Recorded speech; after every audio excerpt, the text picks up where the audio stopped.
Bismillahirrahmanirrahim.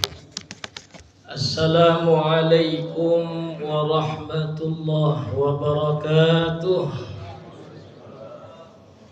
Alhamdulillah wasyukru lillah wal aunu minallah wala hawla wala quwwata illa billah. Wassalatu wassalamu ala afdali khalqillah Sayyidina Muhammadin wa ala alihi wa sahbihi wa man ihtada bihudah. Amma ba'du.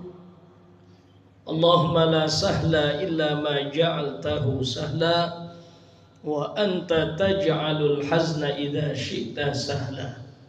Rabbi shrah li sadri wa yassir li amri wahlul 'uqdatam min lisani yafqahu qawli wa qul rabbi zidni ilma.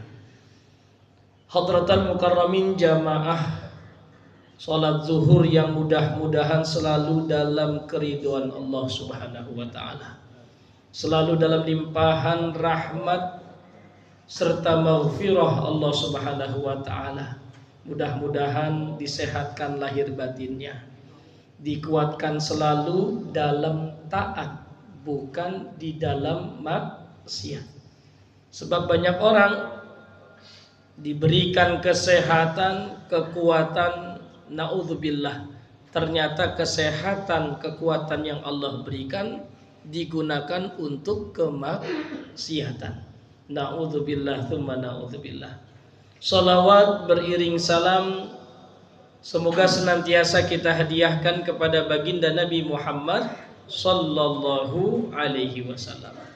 Hadirin hadirat yang dirahmati Allah Subhanahu wa taala, insyaallah mudah-mudahan dalam 30 menit ke depan kita akan sama-sama belajar tentang bagaimana hukum fikih orang yang diuji kesehatannya oleh Allah Subhanahu wa ta'ala. Insya Allah yang di depan saya orang sehat semuanya ya, amin. Mudah-mudahan selalu dijaga oleh Allah Subhanahu wa ta'ala. Sebelum masuk ke dalam pembahasan bagaimana hukum fikih orang yang diuji kesehatannya, dan mudah-mudahan orang-orang yang sedang sakit Allah sembuhkan, amin. Sebagaimana pertemuan sebelumnya sudah Al-Faqir sampaikan, di dalam fikih sholat ada yang namanya syarat wajib. Syarat wajib. Sekarang abang-abang, bapak-bapak, ibu-ibu, kakak-kakak datang ke masjid, kenapa kira-kira? Karena sholatnya wajib. Kok bisa tahu itu wajib untuk diri kita masing-masing? Karena kita tahu bahwasanya di dalam fikih sholat ada yang namanya syarat wajib. Artinya kalau syarat tersebut terpenuhi dalam diri masing-masing kita, maka wajiblah kita untuk menunaikannya, mendirikannya. Coba saya mau tes nih, kayaknya ada orang-orang baru hadir di majelis nih. Syarat wajib sholat: 1. Islam, an yakuna musliman, muslim. 2. Aqil. 3. Baligh. 4. Nah, yang keinget kalau dulu belajar fikih pokoknya muslim, aqil, baligh. Nah, sisanya lupa dah tuh. Apa? Tadi aqil, berakal.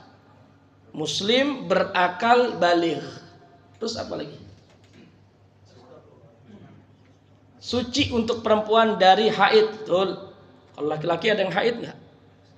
Nggak, insya Allah. Kalau suci nanti di syarat sahnya sholat. Ya, syarat sahnya sholat. Kalau syarat wajib, perempuan wajib sholat ketika haidnya selesai, wajib. Maka nih, karena nyinggung tadi ada yang nyebut bersuci, kalau punya istri, punya anak, diingetin. Kamu haid jam berapa? Kalau ada perempuan telah masuk ke dalam dirinya waktu sholat, misalnya udah zuhur, dientar-entarin, ya biasanya dientar-entarin, ntar dulu dah makan dulu, Ntar dulu dah, ngerokok dulu, ngopi dulu. Betul? Kadang ada yang begitu. Ada. Boleh. Boleh. Islam itu penuh dengan cinta ajarannya. Yang penting jangan ninggalin sholat. Jangan ninggalin sholat. Kalau ninggalin wajib kodok. Kalau nggak dikodok ya tunggu aja nanti di akhirat diapain nama Allah. Na'udzubillah. Maka kalau ada anak perempuan istri kita haid, ditanyakan, haidnya jam berapa mah? Oh tadi jam 2. Berarti nanti ketika suci wajib mengkodok sholat zuhurnya. Loh kok begitu Ustaz? Karena dia sudah masuk waktu wajib melakukan sholat, tapi dia nggak ngelakuin. Begitu juga anak perempuan kita. Ini perlu disampaikan karena tadi ada yang bilang bersuci, syaratnya harus suci. Ya, syarat wajib sholat ada bersuci. Suci siapa? Perempuan. Suci dari haid, nifas dan sebagainya. Selanjutnya bulughud da'wah. Sampai kepadanya ajaran baginda Nabi tentang sholat. Insya Allah kita dari kecil alhamdulillah orang tua kita ngajarin. Nah ada yang namanya sholat. Berarti sudah sampai itu dakwah Nabi tentang wajibnya sholat. Yang terakhir nih, yang mungkin jarang didengar, mungkin dalam fikih Syafi'i ya disebutkan syarat wajib seseorang itu mendirikan sholat, selamat atau sehatnya 2 panca indera penting. Sehat matanya, sehat telinganya. Karena kalau seandainya ada orang terlahir, mohon maaf, mudah-mudahan Allah selamatkan kita dan keluarga kita, amin. Tapi yang namanya takdir adalah takdir. Ada orang lahir ditakdirkan sama Allah tidak bisa melihat, tidak bisa mendengar, maka tidak wajib sholat. Jadi ilmu nih. Ada orang dua-duanya Pak ya, wajib dua-duanya. Kalau salah satunya masih ada kewajiban. Kalau mata nggak bisa ngelihat tapi masih bisa mendengar, berarti dia didengarkan. Sholat ada 5 waktu yang wajib dengarkan. Kalau masih dengar. Kalau misalnya nggak bisa dengar tapi bisa melihat, diperlihatkan dengan isyarat, tetap wajib sholat. Tapi kalau dua-duanya terlahir tanpa mata, artinya buta, tanpa ada kemampuan mendengar, maka gugur kewajiban sholat. Sallu ala Muhammad. Nah, tuh 6 dalam fikih Syafi'i syarat wajib sholat. Kemudian sudah kami sampaikan juga tentang syarat sahnya sholat. Di antaranya mengetahui arah kiblat. Sudah saya sampaikan kalau seandainya kita datang ke suatu tempat nggak tahu kiblat, apa yang kita lakukan? Ijtihad. Jangan main sholat aja, yang penting sholat.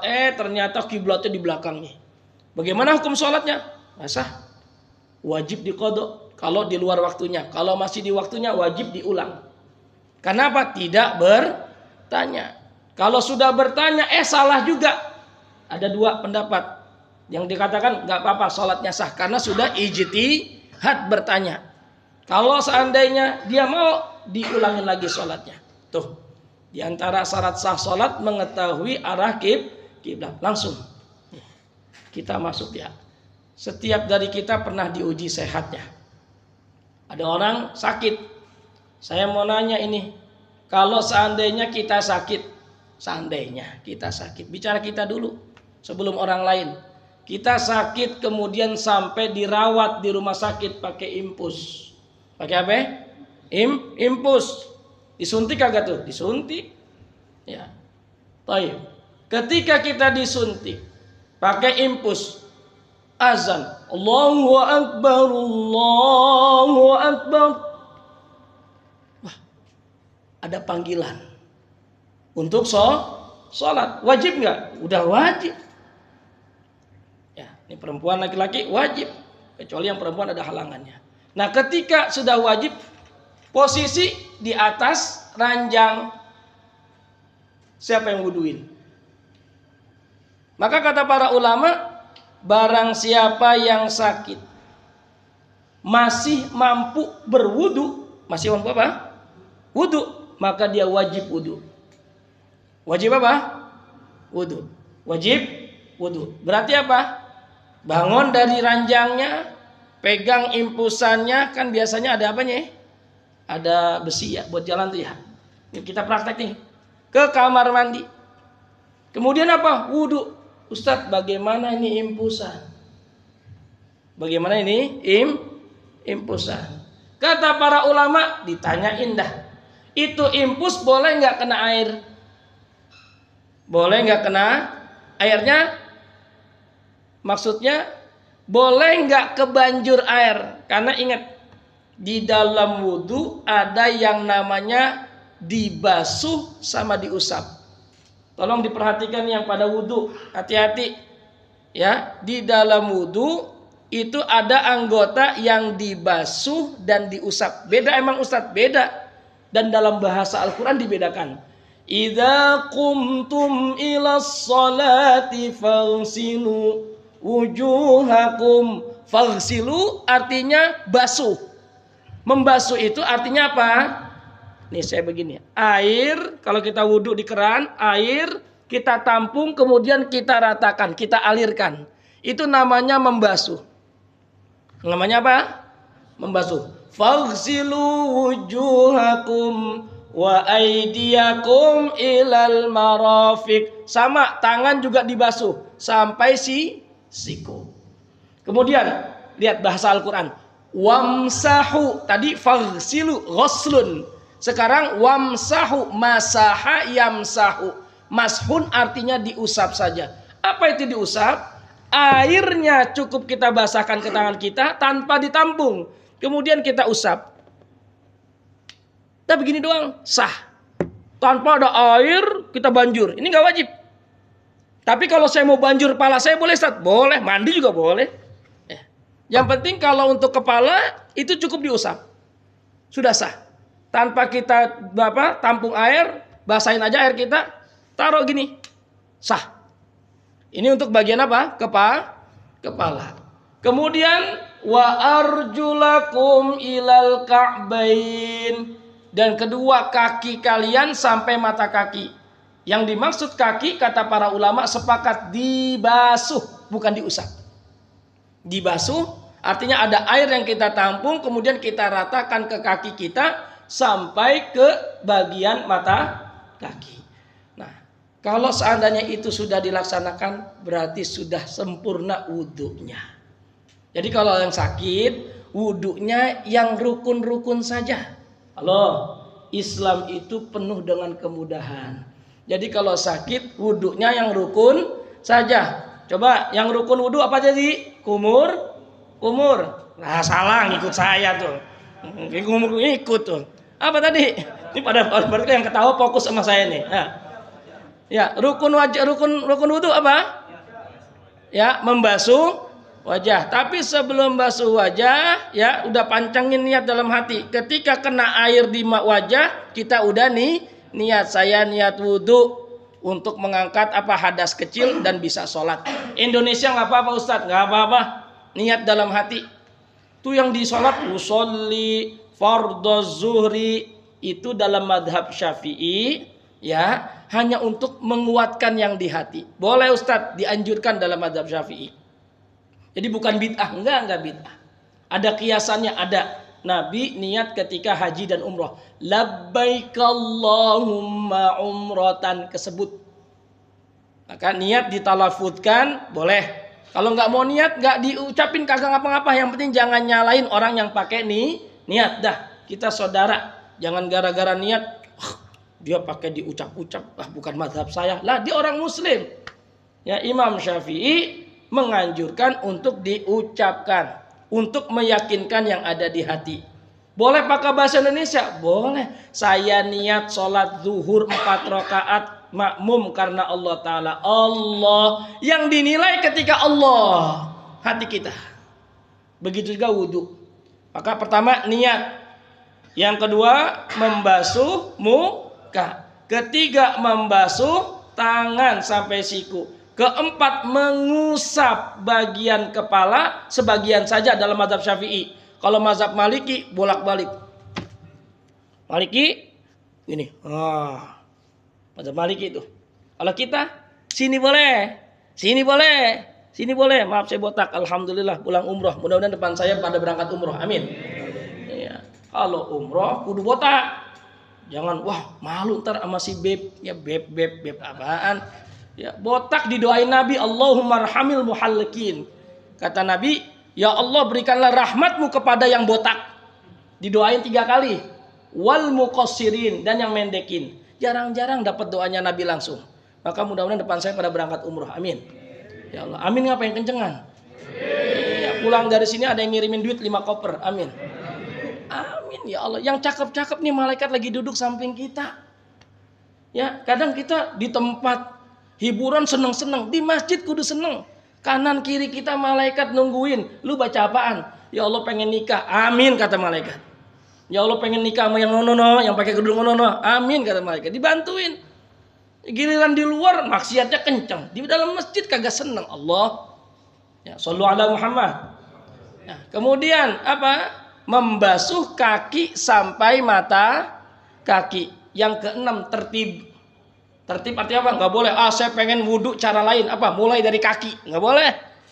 Wudhu tetap urutannya. Sebagaimana Al-Quran menyebutkan secara urut. Nah, jadi orang sakit, wudhunya kalau dia mampu wudhu seperti biasa. Ustadz, bagian tangan saya pakai gips. Dan kata dokter ini nggak boleh kena air. Bagaimana cara wudhunya? Ayo, bagaimana cara wudhunya? Kata para ulama fikih Syafi'i, bagian yang sehat tetap dengan cara seperti biasa. Tapi pas bagian yang tangannya, misal, nih tangan saya kena gips atau bagian sini saya nih, begini nih. Ya, saya mau wudhu, masih bisa wudhu sendiri. Ya udah saya wudhu seperti biasa. Pas lempengan sini, oh ini nggak boleh kena air. Ya udah kita alirin air di sebagian sini saja. Bagian sininya bagaimana Ustaz? Ditayamumin. Kalau seandainya memang betul-betul nggak boleh kena air. Tapi kalau seandainya boleh kena air tapi jangan dibanjur, cuma diusap, berarti diusap dulu. Tadi hukum tangan harus di apa? Dialirkan air. Tapi kalau nggak boleh kena aliran air tapi boleh diusap saja, maka diusap dulu, nggak perlu tayamum. Bisa dipahami?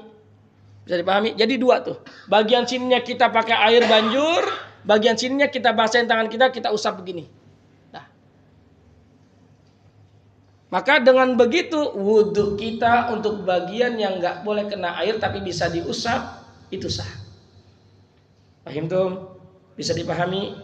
Insya Allah. Baik. Mau di kepala, mau di kaki, pokoknya di bagian rukun wudhu kalau seandainya ada yang tertutup dan tidak boleh kena air sama sekali, maka caranya bagaimana? Yang sisanya itu tetap dengan wudhu yang diajarkan Rasulullah SAW, yang nggak boleh kena air kita tayamumin. Maka dalam fikih Syafi'i ada yang namanya menggabungkan 2 cara bersuci. Apa itu? Berwudhu dengan tayam. Shallu ala Muhammad. Nah, oke, ini bagi yang mampu wudhu. Ustadz, abi saya sakit, udah payah umurnya, udah payah. Dia bisa wudhu sendiri kagak? Gak bisa Ustadz. Nah, dalam fikih Syafi'i boleh diwuduin. Boleh apa? Diwuduin. Caranya gimana? Anaknya yang wuduin. Anaknya wuduin. Caranya bagaimana? Kayak tadi sama. Di bagian yang nggak boleh kena air berarti diusap saja. Kalau emang betul-betul nggak boleh juga kena usapan air berarti ditayamumin. Ini cara wudhunya. Ustadz, anaknya nggak ada. Adanya suster. Gimana? Wah, ini bahaya nih. Cari perawat laki-laki. Jangan. Di dalam Islam, mohon maaf, ini bicara fikih. Di dalam Islam, meminta tolong orang lain untuk berwudu kalau memang dia boleh saya wuduin tapi bayar saya 100.000. Dulu ada sampai begitu. Ngebayar orang untuk ngewuduin yang sedang sakit. Ya bayarin kalau emang kita mampu. Yang jelas tetap wajib wudu. Bisa dipahami? Ya, wudu sendiri mampu ya udah sendiri. Nggak mampu pakai orang lain. Orang lain boleh keluarga, boleh orang lain. Yang penting bukan perempuan dengan laki-laki. Lah. Laki-laki dengan laki-laki, perempuan dengan perempuan. Kalau disuruh bayar kan, ya bayarin.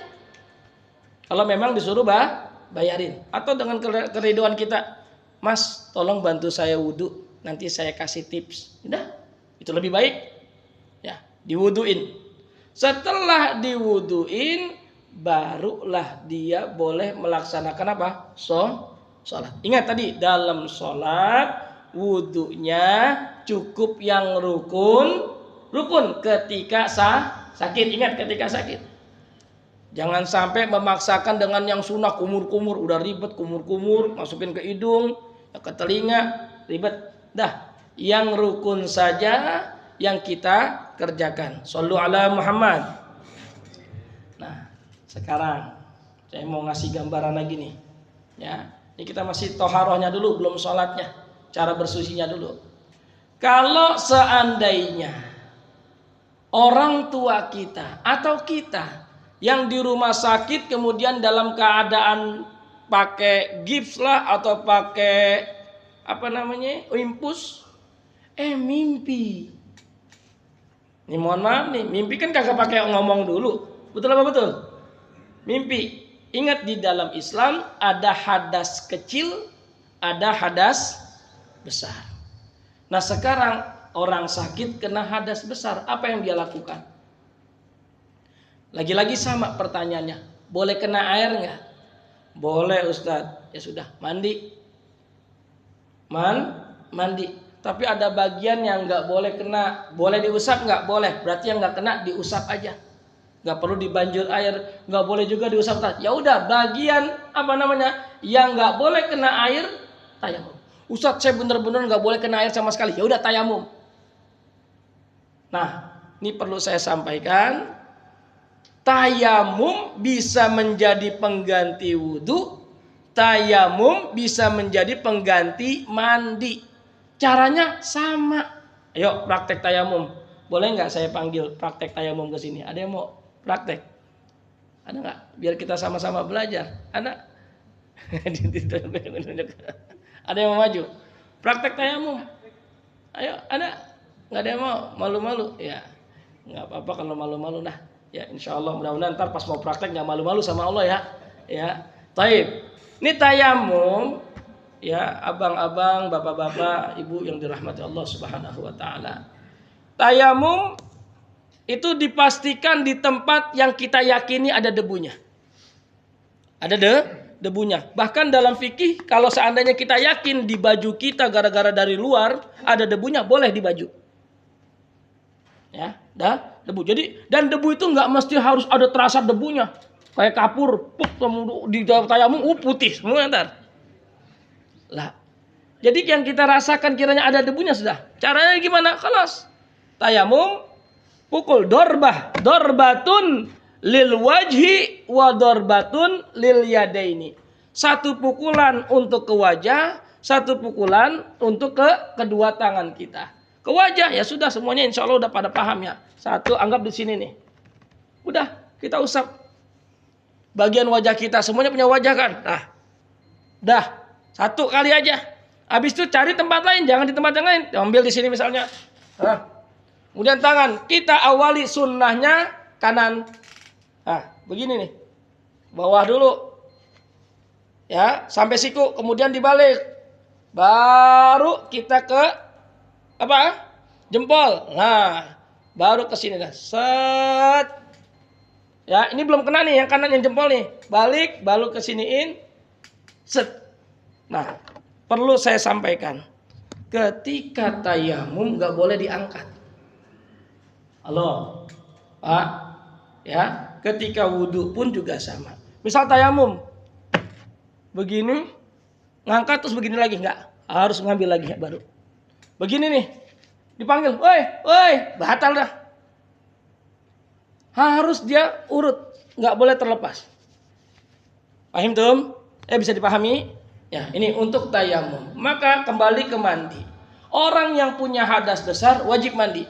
Bisa mandi sendiri dengan tata cara tadi. Boleh kena air. Kalau ada bagian nggak boleh kena air, boleh diusap. Kalau nggak boleh diusap juga, silakan ditayamum. Benar-benar nggak boleh kena kena air badannya karena mungkin menggigil dan lain sebagainya, atau bisa menyebabkan penyakitnya makin bertambah, maka silakan tayamum. Tayamum tadi apa? Pengganti wudhu, pengganti Artinya tayamum untuk mandi wajib sama. Bukan guling-guling di inian ya, di apa? Di debu, guling-guling kusir di kasur, guling-guling sendiri lah. Ini kalau orang nggak belajar fikih, oh iya pakai debu, berarti penggantinya mandi, berarti harus debu ke seluruh badan. Ya, ini nggak ngaji berarti. Tetap caranya tayamum untuk mandi wajib sama. Shallu ala Muhammad. Selanjutnya, ya Allah, kalau nggak bisa mandi sendiri, gimana? Ya mandiin sama mahramnya. Dimandiin sama anaknya, dimandiin. Cuman ada syarat nih Pak. Syarat. Ya. Anak yang sudah di atas 7 tahun, dari 7 tahun ke atas, yang memandikan wajib pakai pembatas di tangannya. Nggak boleh langsung tangan ketemu badan. Ya, untuk 7 tahun ke atas, apalagi dewasa. Pakai apa? Pakai pembatas. Entah pakai apa namanya? Waslap atau pakai sarung tangan. Yang penting memandikannya harus ada pembatasnya. Nggak boleh tangan langsung ketemu. Dalam fikih seperti itu. Maka mandiin, jebur, mandiin, sabunin kalau mau disabunin, sampoin kalau mau sampoin, ya, dimandikan semuanya. Maka itu kalau seandainya sudah terlaksana berarti sudah hilang hadas besarnya. Sudah hilang hadas besarnya.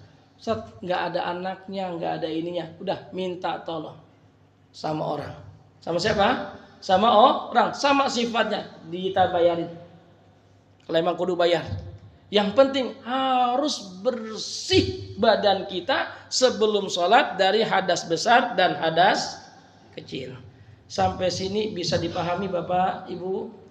Jadi yang namanya sholat harus kudu bersuci dulu. Kalau sudah bersuci, maka pada saat itu syarat sah sholatnya sudah terpenuhi salah satunya. Itu apa? At-thaharah, bersih dari hadas besar dan hadas kecil. Nah, sekarang kira-kira ada pertanyaan nggak sebelum saya bicara tata cara sholat nih? Ya, silakan Pak. Yang tadi diwuduin ya Ustaz. Istrinya boleh nggak wuduin? Nah, istrinya boleh nggak wuduin? Yang kedua itu kalau lagi diwuduin itu yang niat yang wuduin apa yang diwuduin? Soalnya menarik. Barakallahu fikum. Boleh nggak istri wuduin? Ayo. Boleh nggak istri wuduin? Pertama. Shallu ala Muhammad. Ya. Nabi, ini saya mau cerita dulu. Nabi setelah wudu itu dalam satu riwayat pernah mencium Aisyah kemudian sholat. Mencium Aisyah kemudian sholat. Nabi itu orang yang masya Allah kepada perempuan sangat-sangat memuliakan. Cintanya nggak perlu ditanya. Jangankan sama manusia, sama benda mati aja Nabi seneng. Nabi ketika di Jabal Uhud goyang-goyang. Kalau di sini goyang-goyang ada perawan goyang-goyang, nyawer, naudzubillah. Nabi Jabal Uhud, Allah. Nabi lagi di atas Jabal Uhud goyang-goyang. Kata Nabi, diam, udah.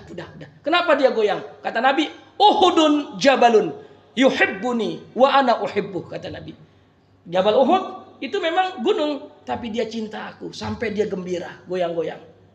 Dan aku mencintai Jabal Uhud. Mudah-mudahan yang di sini juga bisa ziarah ke Jabal Uhud. Amin. Pokoknya tempat-tempat ziarahnya Nabi kita hadirkan. Nah, bicara perempuan, istri, ya, yang penting istri sah Pak, bukan istri tetangga Pak ya, istri sah. Boleh nggak wuduin kita? Kalau dalam keadaan darurat pindah madhab, maksud saya begitu. Dalam fikih Syafi'i nyentuh istri batal. Batal. Dalam mazhab fikih Syafi'i nyentuh istri batal. Dalam fikih Maliki nyentuh istri yang pakai syahwat batal. Ya, kalau nyentuh doang nggak sengaja contoh nggak apa-apa. Maliki. Imam Abu Hanifah sentuh yang membatalkan wudu maksudnya berhubungan. Tuh lihat fikih tuh. Maka kita nggak boleh ngerasa paling benar, sholat gue paling benar nih, sunnahnya begini. Ngerasa paling nyunah jangan. Ana khairun minhu, jangan pernah merasakan saya lebih baik daripada dia sholatnya. Jangan, ini penyakit iblis. Kita sama-sama muslim, tugas kita hanya saling mengingatkan. Ada kekurangan, jangan pernah merasa ujub. Naudzubillah, summa naudzubillah. Maka dalam keadaan sakit, Pak, istri boleh mewudukan. Kita ambil pendapat yang memperbolehkan. Diwudui nama istri. Ya. Kemudian bagaimana niatnya? Kan yang mau sholat siapa? Suaminya. Ya udah, berarti yang niat suaminya. Pak, siap-siap niat. Ya, pas lagi dibanjurin mukanya, dia udah niat dalam hati. Yang niat adalah siapa? Yang mau melakukan wudu dan sholat. Wallahu a'lam. Nah, ada yang lain mungkin terkait bersuci? Nah, kaki kan harus diusap ya, basuh sampai. Dibasuh, bukan diusap. Dibasuh dan diusap apa dibasuh aja? Dibasuh. Jadi kalau orang dibasuh pasti diusap. Otomatis kan? Otomatis. Iya. Ini kadang-kadang kan ada orang yang dia nggak bisa. Iya. Nah, sekarang kalau seandainya dibasuh doang, artinya dialirkan air doang tanpa diusap-usap, boleh, boleh. Dengan syarat memastikan air kena ke bagian kakinya. Misalnya nih, ini bicara fikih ya, maafin Bang ya, Pak, saya wudu di keran nih. Kemudian saya begini doang nih. Tapi saya pastikan ini kena, misalnya udah pasti kena nih. Kalau nggak perlu digini-gini. Mazhab fikih Syafi'i mengusap itu adalku namanya. Ngusap begini ketika di bagian-bagian wudu itu sunnah. Takhlil juga sunnah. Takhlil ini namanya takhlil. Mengusap-usap bagian-bagian kaki, bagian tangan ini takhlil itu sunnah. Yang penting kita yakin air masuk. Misalnya wudu tangan digini doang nih. Yang penting air kena bagian sih, kalau sah. Nggak mesti begini. Apalagi ada orang terlalu was-was. Jangan was-was ya. Ada orang was-was sampai begitu. Saking pengen bersihnya katanya wudunya. Ini nggak boleh was-was. Setan tuh. Apalagi yang sholat begini. Allah. Berkali-kali Allah. Nggak boleh. Ini nggak boleh, ini was-wasah setan. Ya, kita yakin Allah nerima. Udah ketika udah niat Allah, setan udah kabur tuh dengan nama Allah. Bar, udah. Jangan Allah, alah kelas. Ini ganggu yang sampingnya, kata semua ditepak ntar sampingnya itu. Ya, jangan. Ya Allah. Jadi was-was jangan. Was-was nggak boleh. Itu min was-wasat syaitan. Taib. Ya, jadi perkara ngebasuh demikian. Allahu a'lam. Ya. Jadi ada yang misal pakai shower aja asal kita yakin kena semua udah cukup ya. Naam. Ya. Karena tadi saya bilang, ngusap itu ya maksudnya ya takhlil tadi, menyela-nyela bagian kaki itu sunnah. Nanti kita akan masuk ketika perkara wudu insyaallah. Karena kita lagi bicara masalah salat. Naam.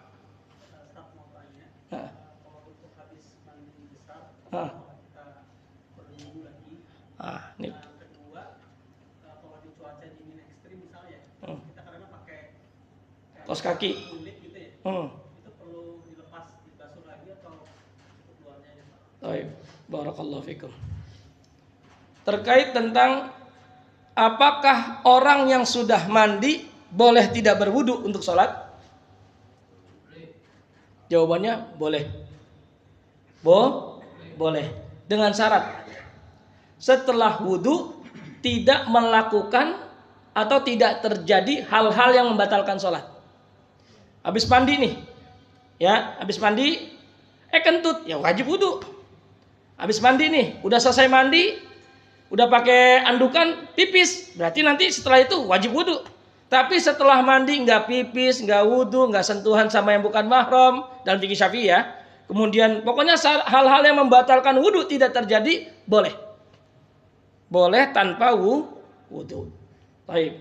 Kemudian bagaimana seandainya wudu kita di tempat yang cuacanya ekstrim dingin? Al-Fakir, alhamdulillah, ya atas izin Allah ini bicara tahadusan bin ni'mah saja. Saya 15 tahun di Mesir. Itu Mesir kadang sampai 7 derajat. Dan dinginnya kadang ke tulang. Maka beberapa teman-teman kami orang Rusia yang memang biasa merasakan dingin, mereka terbiasa dengan khuf. Namanya khuf, sepatu kulit. Syaratnya sepatu kulit sebenarnya nggak mesti sepatunya kulit, sebenarnya sepatu yang bisa mencegah air masuk. Itu syaratnya harus menutupi mata kaki. Dan ketika dipakainya dalam keadaan betul-betul suci. Dalam keadaan apa? Suci. Setelah kita udah bersuci, baru kita pakai sepatu khuf. Maka pada saat itu kita mau wudu, nggak perlu ngebuka lagi. Cukup kita basuh. Nah ini nih. Nabi Umar pernah bilang begini. Kalau seandainya agama pakai akal, harusnya kalau mengusap sepatu kulit itu bagian bawah. Betul nggak? Tapi prakteknya Nabi ngajarin kita, kalau kita pakai sepatu kulit, kemudian kita wudhu, pas bagian kaki, yang kita usap malah bagian atas. Logikanya kan harusnya kotor bagian mana? Maka kata para ulama, itulah kenapa agama itu dalam beragama dahulukan iman.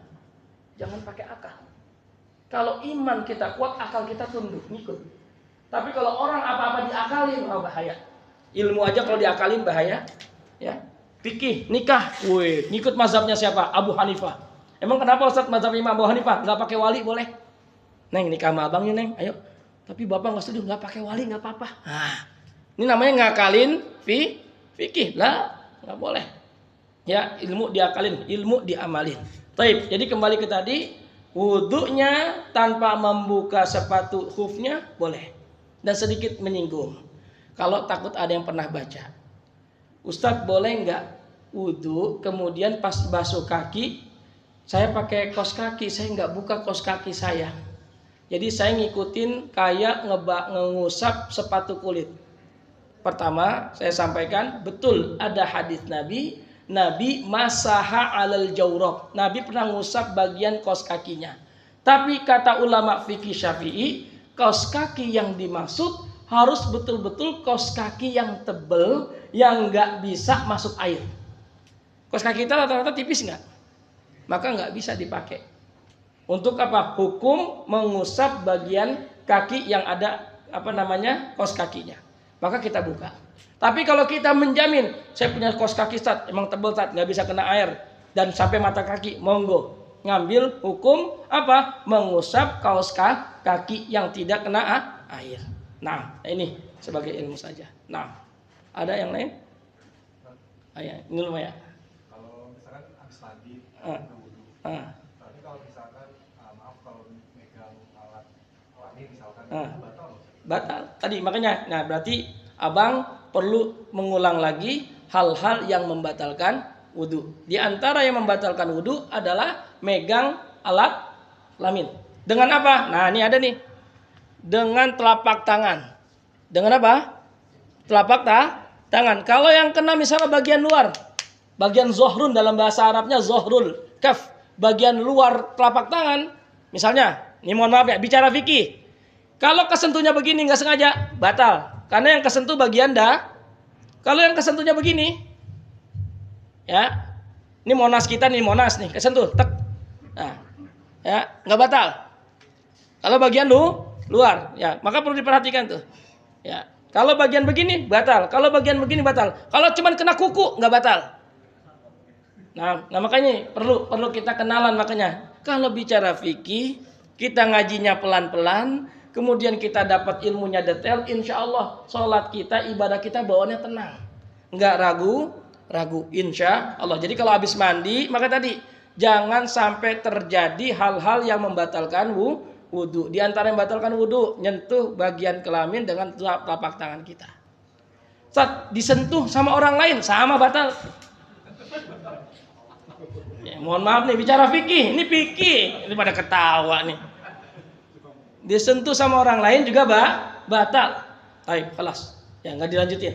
Nah, Kemarin kan sempat naik gunung Ustaz. Oh. Terus airnya tuh sisa sedikit. Kebetulan udah masuk waktu subuh. Nah kita mikir tuh, ini airnya mau dipakai wudhu, takutnya nanti kehabisan. Nggak ada air lagi, nggak ada air gunung nggak ada. Nggak ada. Iya. Itu mending dipakai buat wudhu, nanti sisanya gambling aja gitu. Tayamum. Dah, karena apa? Di dalam Al-Qur'an, di dalam Islam ada maqasidus syariah, tujuan bersyariat. Yang paling utama ngejaga diri. Artinya apa? Nggak boleh mati. Nggak boleh apa? Mati. Kalau gara-gara minuman bisa kita mati, padahal ada rukhsahnya. Kalau nggak ada air, kita boleh apa? Pakai tayamum. Sudah. Bahkan nih bicara nih, Pak, mohon maaf nih, bicara kembali ke orang sakit sedikit saja saya tambahkan. Ya. Orang sakit misalnya, dia kayak tadi Pak Gondo bilang, tetangganya ditanya udah sholat belum? Saya udah sholat, tapi saya sholat aja kagak pakai wudhu, kagak pakai mandi ketika saya junub. Apa hukum sholatnya? Dia Allahu Akbar, Allah, ya Allah sholat. Tapi nggak ada yang bantuin saya nggak mau gini, nggak bisa, ini nggak bisa. Ya udah, saya penting sholat aja dah, Allahu Akbar.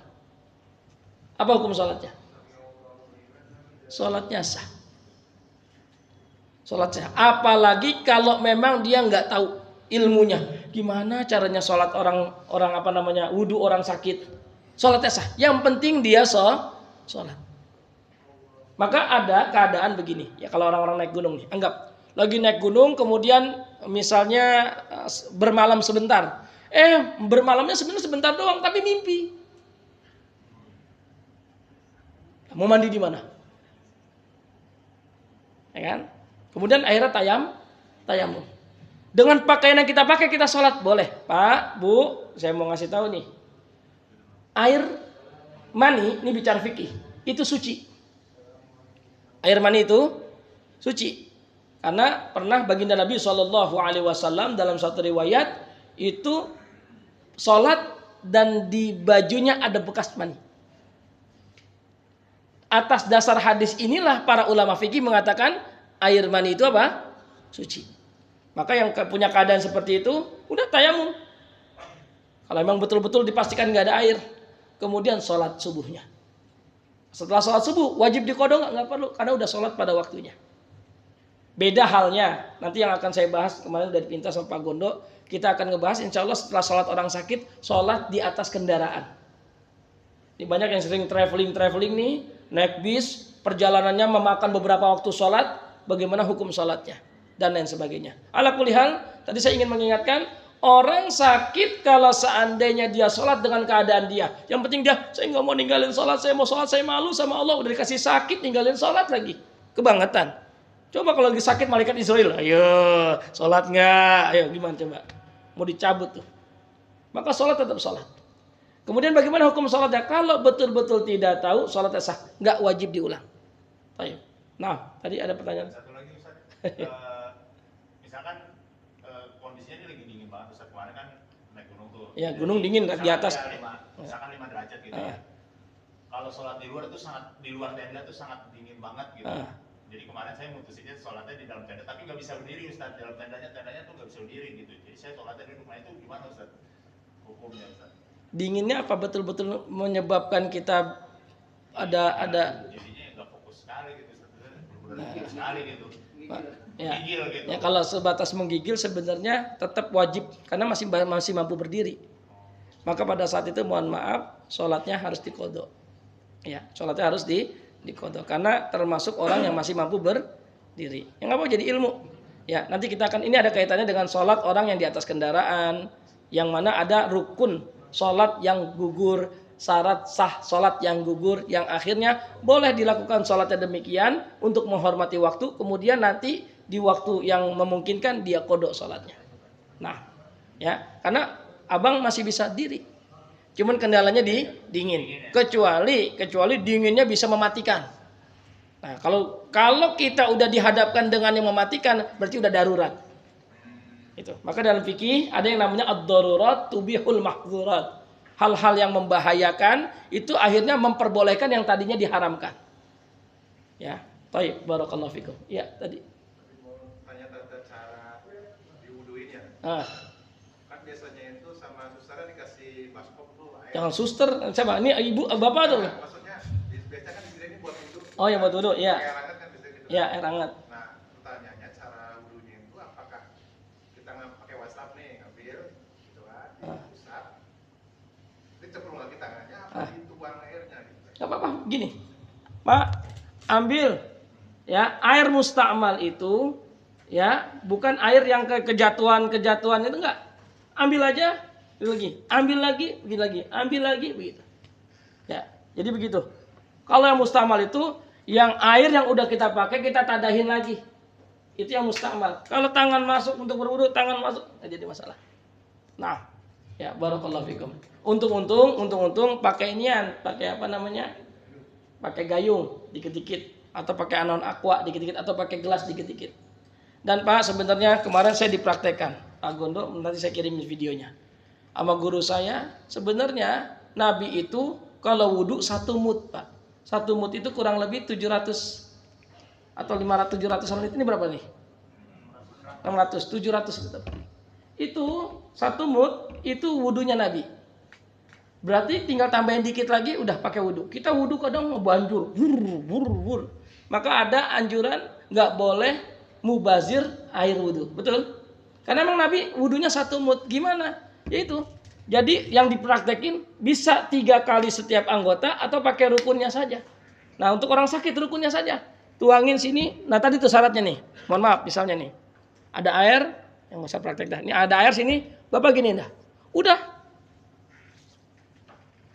Sah. Sudah. Kemudian taruh lagi. Air tangan. Yang penting jangan diangkat. Sah. Kemudian sebelah kiri. Sampai sini. Yang penting jangan diangkat. Sah. Kemudian apa? Bagian pala. Nggak perlu pakai air juga, nggak apa-apa. Yang penting basah. Dah. Kemudian apa? Bagian kaki. Sama begitu. Selesai. Itu satu baskom banyak banget itu. Ya, apalagi dikasih 1 ember, suruh mandi sama suster itu. Ya, lahirnya bicara bercanda Pak ya. Saya suka bercanda kadang. Kadang kalau serius-serius bahaya. Ya, ntar mau kalau serius-serius sama bini diomelin. Ya, baik. Ya, aman ya. Jadi begitu. Saya kira cukup ya. 1 kurang 5 udah.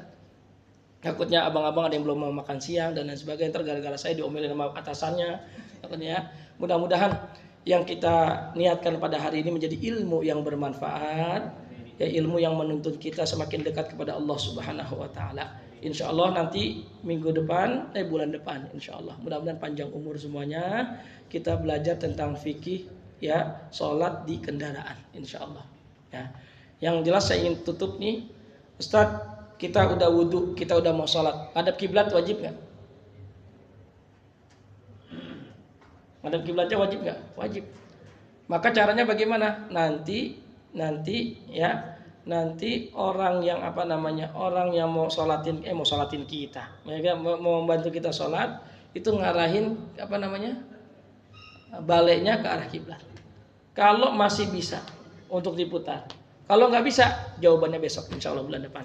Ya kita berdoa kepada Allah Subhanahu Wa Taala, mudah-mudahan apa yang kita baca, apa yang kita pelajari pada hari ini menjadi ilmu yang bermanfaat dunia akhirat. Dan saya berpesan kemarin baru hari guru ya, betul. Ya, jangan pernah lepas kirimin doa Fatihah aja buat guru-gurunya. Kita bisa sampai dalam posisi saat ini apapun jabatan kita, bagaimanapun rezeki kita, itu tidak terlepas dari doa guru-guru kita, termasuk orang tua kita.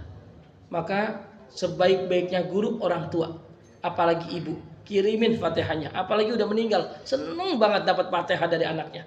Kirimin Fatihah. Ya kita bacain Fatihah, kita niatkan Al-Fatihah buat orang tua kita, guru-guru kita. Mudah-mudahan yang sudah meninggal kuburnya dijadikan raudhah min riyadil jannah. Dikumpulkan arwahnya bersama ruh-ruh orang-orang saleh dan kelak dibangkitkan bersama Rasulullah sallallahu alaihi wasallam. Kita berdoa buat orang tua kita, guru-guru kita yang masih hidup. Mudah-mudahan dipanjangkan umurnya dalam sehat, dipanjangkan umurnya sehingga bisa duduk bersama kita memberikan ilmu-ilmu yang bermanfaat dunia akhirat. Kita berdoa kepada Allah, mudah-mudahan dengan keberkahan majlis ini dan suratul Fatihah, yang sedang sakit orang tua kita, guru kita, anak, cucu, mantu, tetangga, besti yang sedang sakit, kita doain mudah-mudahan Allah angkat penyakitnya, Allah berikan kesembuhan yang sempurna. Kita berdoa kepada Allah Subhanahu wa taala, mudah-mudahan anak keturunan kita, keluarga besar kita, ponakan-ponakan kita menjadi anak-anak yang soleh, solihah, yang alim, alimah, yang kaya, yang dermawan, yang ahli sedekah, yang sayang sama keluarga besarnya. Kita berdoa kepada Allah Subhanahu wa taala, mudah-mudahan yang hadir di sini diberikan kesempatan untuk ibadah haji dan umrah, untuk bisa ziarah ke makam Rasulullah sallallahu alaihi wasallam. Kita berdoa, tidak ada yang tahu kapan kita akan kembali, tapi kita selalu berharap dan berdoa. Mudah-mudahan ketika kita kembali dalam keadaan husnul khatimah. Ala hadhihi niyyah wa ala kulli niyatin shalihah. Wa ila hadratin nabiyil mustafa Rasulillah sallallahu alaihi wasallam. Al-Fatihah. A'udzu billahi minasy syaithanir rajim. Bismillahirrahmanirrahim. Alhamdulillahi rabbil alamin, arrahmanir rahim, maliki yaumiddin. Iyyaka na'budu wa iyyaka nasta'in. Ihdinas siratal mustaqim. صراط الذين أنعمت عليهم غير المغضوب عليهم ولا الضالين آمين. اللهم صل على سيدنا محمد والحمد لله رب العالمين. اللهم بحق الفاتحة وبسر الفاتحة وبكرامة الفاتحة وبمعجزة الفاتحة وبحق من أنزل إليه الفاتحة تقبل منا إنك أنت السميع العليم وتب علينا إنك أنت التواب الرحيم يا فارج الهم يا كاشف الغم يا من لعبده يغفر ويرحم يا دافع البلاء يا الله يا دافع البلاء يا رحيم. اللهم إنا نسألك بحق نبيك محمد صلى الله عليه وسلم أن تجعلنا وأولادنا من العلماء العاملين والمصنفين المخلصين والأولياء الصالحين والصابرين الشاكرين الأغنياء المنفقين المخلصين المخلصين برحمتك يا أرحم الراحمين. ربنا آتنا في الدنيا حسنة وفي الآخرة حسنة وقنا عذاب النار وصلى الله على سيدنا محمد وعلى آله وصحبه وسلم والحمد لله رب العالمين. Amin ya Allah ya Rabbal Alamin. Saya mohon maaf kalau ada salah-salah kata, salah-salah sikap. Assalamualaikum warahmatullahi wabarakatuh.